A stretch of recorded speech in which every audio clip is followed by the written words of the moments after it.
болашағы ұрпағында болса, ұрпақтың болашағы ұстаздың қолында.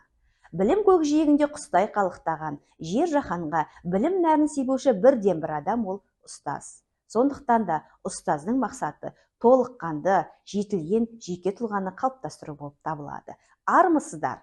Қызылорда облысы Қармақшы ауданы Елеу-Көшербаев атындағы нөмірі 279 мектеп лицейінің педагог-психологы Медеуова Эльмира Құдайбергенқызы. Аманат партиясының ұйымдастыруымен өткізіле жатқан мұғалім токс байқауына менің қатысудағы мақсатым. Мұғалімдердің жұмысын насихаттау барысында өскелең ұрпаққа оқыту мен тәрбиелеу процесінде оның маңыздылығын түсіндіре отырып, оқушылардың қажеттіліктері мен мүдделеріне бағытталған өзімнің педагогикалық тәжірибені тарату болып табылады. Менің таңдап отырған бағытым инклюзиялық бағыт. Қазіргі таңда елімізде ерекше білімді қажет ететін балаларға өте көп көңіл бөлуде.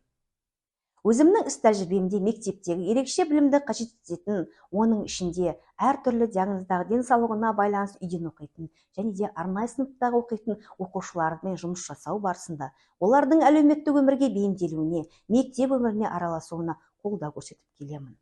Бұл оқушылардың ата-аналарымен де әртүрлі тақырыпта дөңгелек үстелдер, тренинг жұмыстары өткізіледі және осы балалармен жеке, топтық дамыту түзету жұмыстары да жүргізіліп келеді.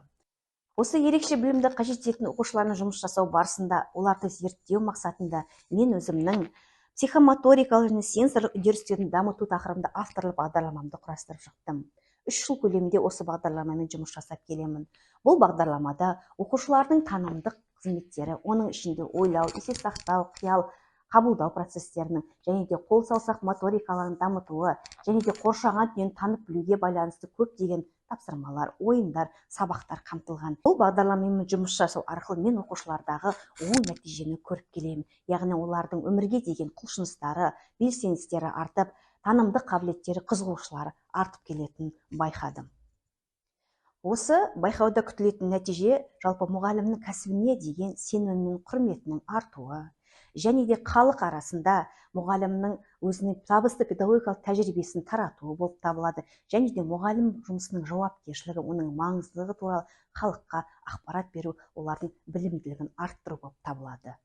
Сондықтан да сабақта мұғалім міндеттерінің бірі бұл білімді меңгеруіне қолайлы жағдай жасау негізінде білім алушыны, кез келген оқушыны оқу әрекетіне қосу болып табылады. Сондықтан да менің міндетім, қызметім осы болып табылады.